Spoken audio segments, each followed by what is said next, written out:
that anti-racism and anti-sectarianism is absolutely core to socialist politics.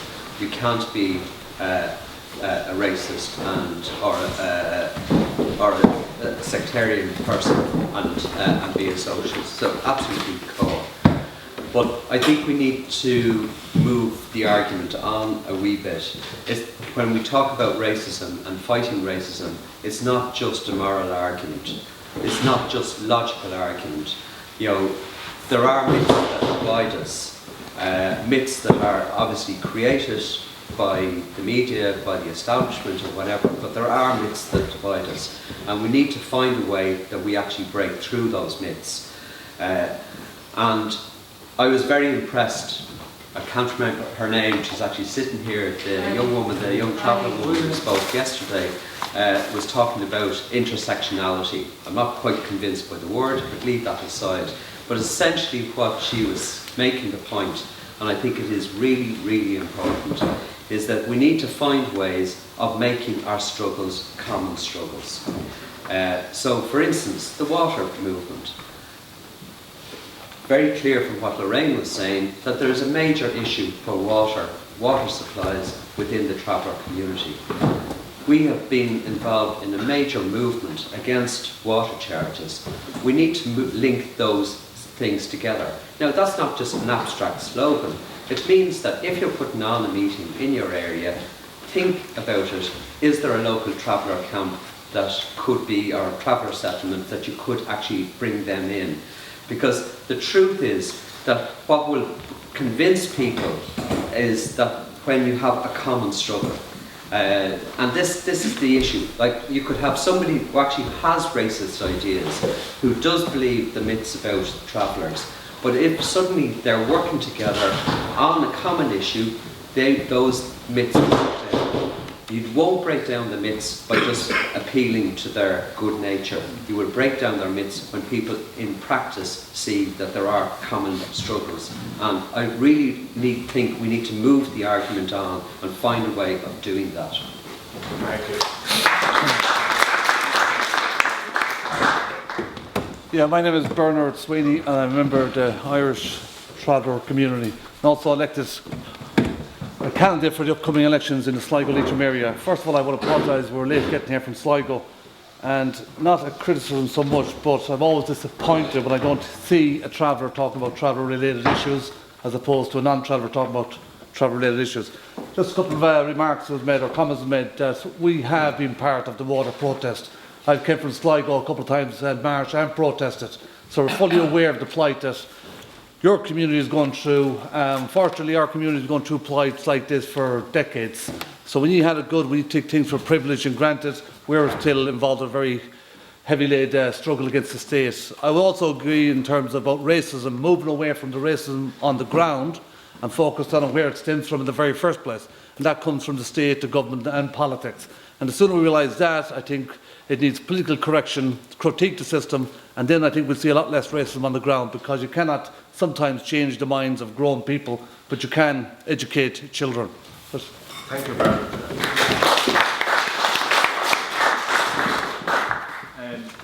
Is that Nina? Yeah, yes. My name is Lena and I'm a member of the Socialist Workers' Party and also community working in the inner city. When I was on the way here, I heard Enda Kenny on the radio, and he was saying the attack in Paris was an attack on the free world, you know, and apart from wanting to smash the radio, it put me in mind of what Eileen was saying last night about travellers not being free, and Rainey outlined really well the kind of multiple ways in which that sort of unfreedom is maintained and is strengthened. And it actually put me in mind of the way that the oppression of the Palestinians is, you know, it's not just with it is with walls and with guns and so on, but it's also with all these rules and about these municipal things about housing and all sorts of stuff. And it also put me in mind of the First Nations, you know, Aboriginal people and so on, with that cultural genocide that you're talking about, that wanting to take people's children and breed it out of them, or you know, this sort of, it's really just so obnoxious and ugly. And I absolutely agree with the argument that, you know, racism is promoted and driven from the top and so on. But the racism against travellers is so casual and so it's almost like people can't even see it, or yeah, it's just, and I think that implies a couple of very important things. One is that people self-organising and speaking for them and standing up for themselves, and I know we'll hear traveller voices here at this meeting and at others this weekend, is so hugely important. Somebody said at the Minka Ridden demonstration, you get nothing by asking nicely, and I fully agree with that. Like, people, you know, demanding your rights is core to any change. But also, when you demand your rights and you start shouting louder, you get a hell of a lot of shit, like Eileen did at the Dáil, and your one Catherine, what's her face? Barn. Yeah, you know, and this aggressive, the challenge got accosted by aggressive travellers or something. Yeah. Anyway, for me that implies also the importance of solidarity and that interconnection and intersectionality or whatever that people are talking about linking our struggles. So a solidarity campaign in which people stand alongside each other is what strengthens and enables people to stand up for their rights. Yeah. Thank you. That anti-racism and anti-sectarianism is absolutely core to socialist politics. You can't be a racist or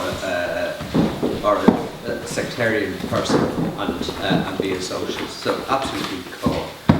But I think we need to move the argument on a wee bit. When we talk about racism and fighting racism, it's not just a moral argument. It's not just logical argument. You know, there are myths that divide us, myths that are obviously created by the media, by the establishment or whatever, but there are myths that divide us, and we need to find a way that we actually break through those myths. And I was very impressed. I can't remember her name. She's actually sitting here. The young woman, the young traveller woman who spoke yesterday, was talking about intersectionality. I'm not quite convinced by the word, but leave that aside. But essentially what she was making the point, and I think it is really, really important, is that we need to find ways of making our struggles common struggles. So for instance, the water movement. Very clear from what Lorraine was saying that there is a major issue for water supplies within the traveller community. We have been involved in a major movement against water charges. We need to link those things together. Now that's not just an abstract slogan. It means that if you're putting on a meeting in your area, think about it. Is there a local traveller camp that could be, or a traveller settlement that you could actually bring them in? Because the truth is that what will convince people is that when you have a common struggle, and this is the issue. Like, you could have somebody who actually has racist ideas, who does believe the myths about travellers, but if suddenly they're working together on a common issue, those myths will break down. You won't break down the myths by just appealing to their good nature. You will break down their myths when people in practice see that there are common struggles. And I really think we need to move the argument on and find a way of doing that. Thank you. Yeah, my name is Bernard Sweeney, and I'm a member of the Irish Traveller community, and also elected a candidate for the upcoming elections in the Sligo-Leitrim area. First of all, I want to apologise, we were late getting here from Sligo, and not a criticism so much, but I'm always disappointed when I don't see a traveller talking about traveller-related issues as opposed to a non-traveller talking about traveller-related issues. Just a couple of remarks was made, or comments was made, that we have been part of the water protest. I came from Sligo a couple of times in March and protested, so we're fully aware of the plight that your community is going through. Fortunately, our community has gone through plights like this for decades. So when you had it good, we take things for privilege and granted. We're still involved in a very heavy-laid struggle against the state. I would also agree in terms about racism, moving away from the racism on the ground and focused on where it stems from in the very first place. And that comes from the state, the government and politics. And the sooner we realise that, I think it needs political correction, critique the system, and then I think we'll see a lot less racism on the ground, because you cannot sometimes change the minds of grown people, but you can educate children. Thank you, Bernard. And is that Nina? Yeah, yes. My name is Lena, and I'm a member of the Social Workers Party and also a community working in the inner city. When I was on the way here, I heard Enda Kenny on the radio, and he was saying the attack in Paris was an attack on the free world, you know. And apart from wanting to smash the radio, it put me in mind of what Eileen was saying last night about travellers not being free, and Rainey outlined really well the kind of multiple ways in which that sort of unfreedom is maintained and is strengthened. And it actually put me in mind of the way that the oppression of the Palestinians is, you know, it's not just with it is with walls and with guns and so on, but it's also with all these rules and about these municipal things about housing and all sorts of stuff. And it also put me in mind of the First Nations, you know, Aboriginal people and so on, with that cultural genocide that you're talking about, that wanting to take people's children and breed it out of them, or you know, this sort of, it's really just so obnoxious and ugly. And I absolutely agree with the argument that, you know, racism is promoted and driven from the top and so on.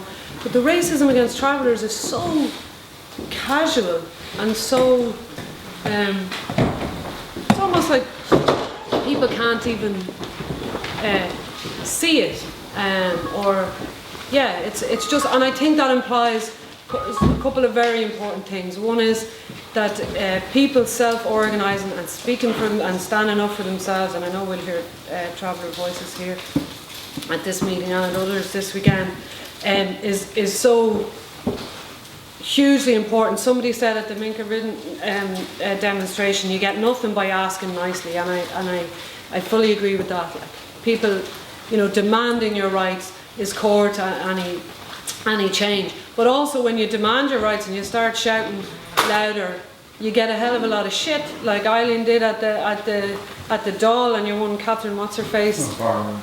Yeah, you know, and this aggressive challenge, got accosted by aggressive travellers or something. Yeah. Anyway, for me that implies also the importance of solidarity and that interconnection and intersectionality or whatever that people are talking about linking our struggles. So a solidarity campaign in which people stand alongside each other is what strengthens and enables people to stand up for their rights. Yeah. Thank you. I want to make a point which follows on from what both speakers were saying about the relationship between racism and capitalism. I want to make a point about how I think this works ideologically, particularly in relation to travellers and in relation to refugees and asylum seekers. I want to start at a slightly different place with this. If in Britain there is a word that was used to express prejudice against working class people, especially lower working class people, and that was the word chav. There was some discussion about where the word chav came from. We said it was council house and violent, but it's a Roma word. It's a Roma word for children and so on. That was where it came from. In other words, there was a prejudice against working class people that was linked to a prejudice against Roma, against gypsies as they were so called, and so on. Now, in this society now, because of the history, because of the Holocaust, because of the Civil Rights Movement, and so on, straightforward, open racism against black people, I don't like them because of the colour of their skin, is regarded as utterly unacceptable, and that's a very good thing that it is. You know, and you have a black president of the United States and so on, etc. That kind of racism is not allowed.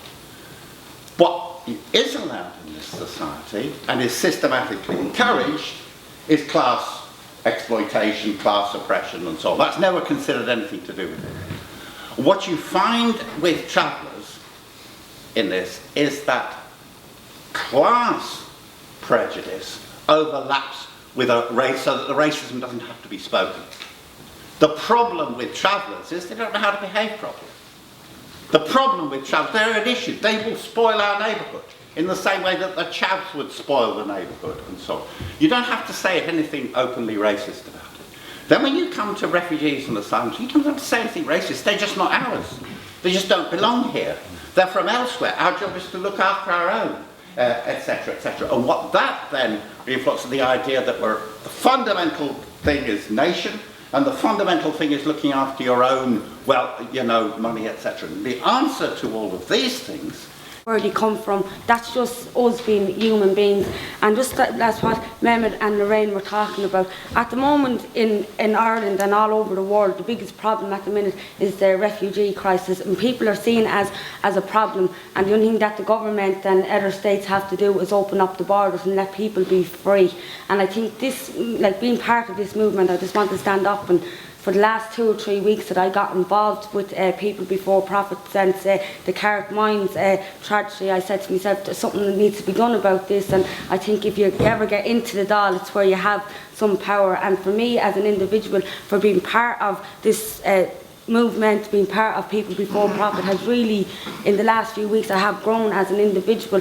But going back to what Lorraine and Mehmet was saying, like even in Ireland, if you look in Ireland at the moment, we're talking about our own, and our own is definitely not the travelling community, because people in Ireland, like racism to the travelling community is just acceptable, and people experience it every day, and it's just like eating your 3 meals every day. Like it's just something that people do when it comes natural to people.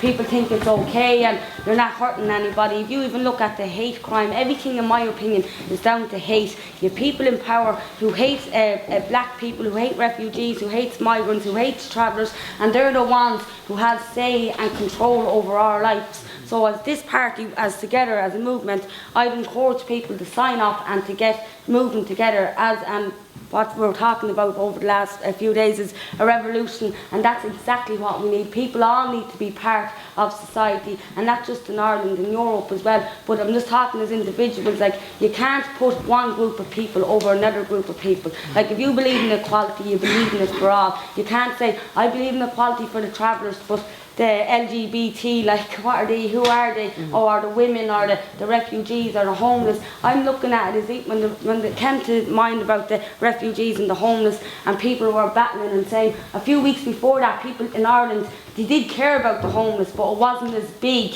until the refugee crisis came about. And then you had young people commenting that didn't really understand, what about our own, what about our own. But then when you look at it, it's like, the refugees are our own as well. Everyone is human, and we have to look at it from that angle. But these two problems and everything that's happening are all is equal, and it's up to the government and the state to find a solution for each one. And they're all just as important. So that's what I just want to say.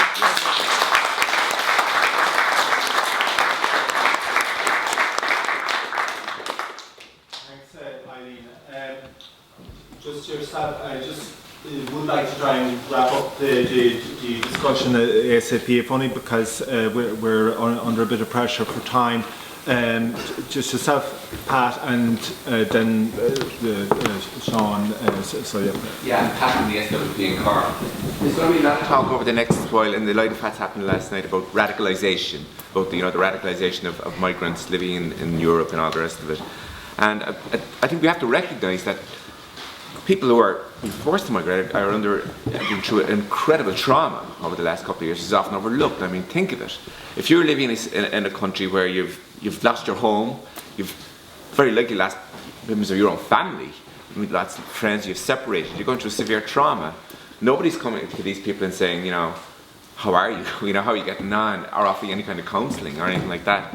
I mean, the point is that these people are very, very vulnerable. And I think what we should be arguing is that not only do these people have the right to come here, but also that they have the right to all the rights that we should have, the right to housing, the right to work, the right to live, the right to associate and to celebrate their culture and so on. because there is an element which will try and take advantage of the vulnerability of these people, which we're seeing in terms of the terrorist attacks. And I think our argument is that we're not afraid of radicalisation, but the radicalisation we want to see is the work and join with these people in the fight for the basic rights that we all enjoy.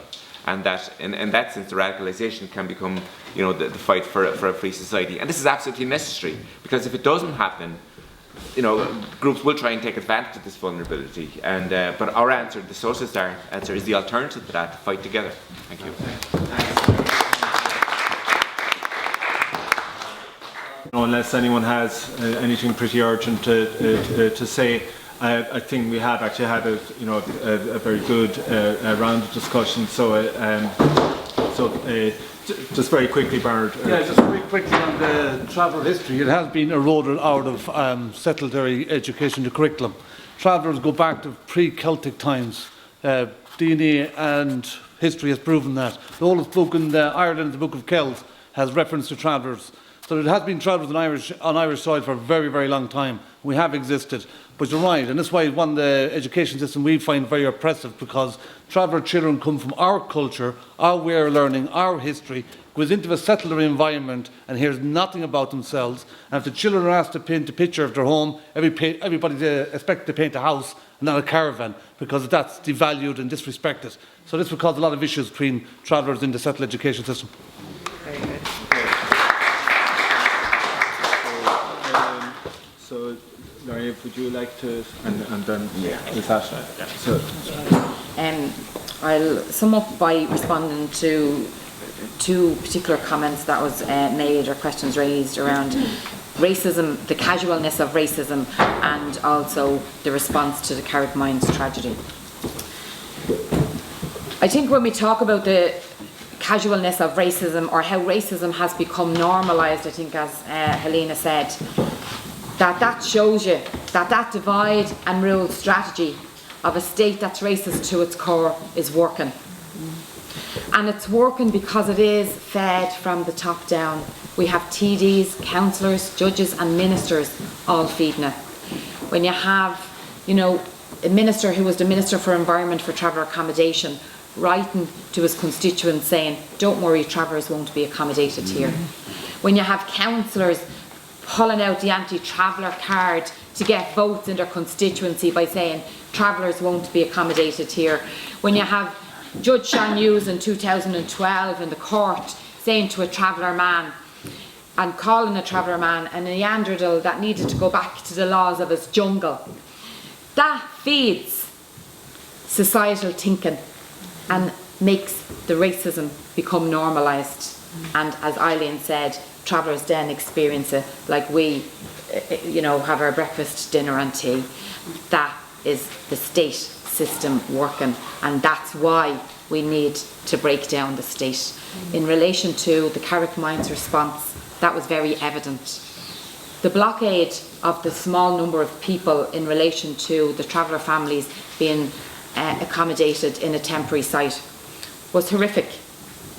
But what was more worrying was the response, or lack of, the complete capitulation actually of the local authority to a handful of bigots or racists.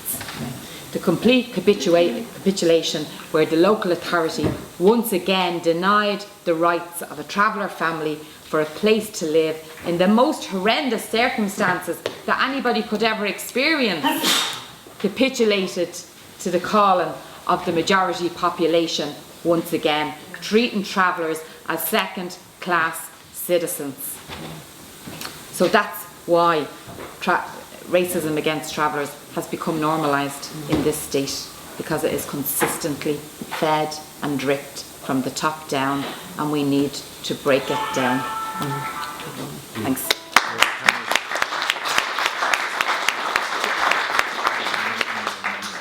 Sorry, just before Mehmet comes back, I just want to make a number of announcements. One, I should have actually said at the very start of the meeting, was just be aware of where the fire exits are. They're behind you or over there by Willie at the bookstall. Well, now you all know. So, and then just while I'm on the very subject, Willie over there is managing a very expensive bookstall with many books on the very. I'd like to start with something very positive, right? Despite the propaganda, despite all of the sort of media, social media, state, institutional, really active racist injections into political debates, we have a strike in Irish life at the moment, work stoppage. Every Thursday we stop the work from 12 to 2 o'clock. Because some other migrants actually have happened to come to this country. You know those migrants whose first €500,000 wage is tax-free? You know those migrants, they actually take free land, rezoned for them, to open factories. Because Irish workforce, one of the longest working hours in compared to the rest of the Europe workforce, a flexible workforce as our government defines us. Those migrants, the top 1%, who then actually don't bother paying taxes, like Apple, for example, you know, and 10 years later realize they have to the tune of €100 billion untaxed revenue. It's against those migrants, really, and their local bodies and their governments. We are on strike because we want to defend our rights. In that strike, I'm proud to say, a couple of people are in the strike committee. And among those couple of people are 3 migrant workers, right? A man from Pakistan, a socialist from Turkey, myself, and a woman from Italy. And among that working strike committee, we have now 2 people who said, for the refugees and for the right of migrants, we like to join the United Against Racism campaign. And they didn't stop at that. That's the mobilization. That's when working class fights. They said, actually, we like to also join the People for Profit. It seems People for Profit does the job. And it seems People for Profit is the place to fight for these things. So isn't that great? Despite all of that, I think that's very positive. In terms of refugees, there are lots of myths and lies and lots of speculations from ISIS fighters being among them to them being here for social welfare and everything. Actually, the Danish government published in Arabic full-page advertisement in Jordan, Lebanon and Turkey addressing the refugees, saying don't come to Denmark because we really don't have a social welfare. We really cut our social welfare horribly. And the Danish lefties and socialists actually used that in their campaign, saying why are you telling them the truth and lying to our own people? So anyway, there are lots of myths and lies. But in Socialist Workers website and the paper we have an extensive sort of information and research regarding defying and defeating these myths and lies. I think it's important to do that, right? I think it's important. But I think what's more important than that is, in housing rights campaign, homelessness, fight against homelessness, in the water charges campaign, which are, I think, the most important campaigns happening in Ireland at the moment, right? And in various picket lines, workplaces, union indoor branches, in schools and in workplaces, I think it is important that we patiently, persistently, firmly argue the fact that it is not the refugees, it is not the migrants, it is not the 4,000 asylum seekers in direct provision system that did make people homeless and that are forcing people into poverty and unemployment. It is actually the same mentality at home that does this to us and then joins with the rest of their brothers and sisters in European Union circles that actually does that to the refugees. And unless we actually don't turn our faces to the refugees and to all oppressed groups in the society, all we are doing is actually helping them to divide us and really in the process conquer us, right? So we need to be able to explain why the housing crisis will be solved, can be solved, if they have the political will to solve it, if they declare an emergency. We can actually explain that we can employ, hire, house, feed every single child on this country and every other European country without one child left behind, be it a traveller child or a refugee child or an asylum seeker child. We need to be able to explain that, and I think it's important. We can't be shy when it comes to racism. We can't have a picket line where there are racist sentiments aired against migrant workers. We have to actually be very firm on that, and we have to understand that it is important, as someone said, it's the core for fight for socialism and fight for a new world, a brand new world, really. So, and therefore we shouldn't be shy to say what we are saying, as I said sometime earlier on, that to say open the borders, to say refugees welcome, is not just a good sentiment, it's an absolutely necessary sentiment that we need to be, without being shy, without being afraid, patiently but firmly be able to repeat again and again until we get the point across. Because I believe the good people of this country, the good people of Europe are ready for this sentiment. I believe it is now even more critical not to get these sentiments hijacked and trashed by our rulers, who, as I said, are hurting us here and who have actually made the lives of millions and millions of other people, other children abroad, 5,000 miles away, a misery, and they continue doing so. We have to explain them the big monsters created smaller monsters, and the smaller monsters being killed by the big monsters and their drones does not serve justice to this world. It actually inflates a lot more many small and big monsters. We have to be able to say that our lives are not a Hollywood movie, that a sort of a dodgy cop blows the city in terms of catching a thief. So we don't want to have a justice served like that, and we want to have a world that is actually a lot more peaceful, and a world that actually doesn't leave children die at sea or in halting sites or in drag provision sites. Thank you.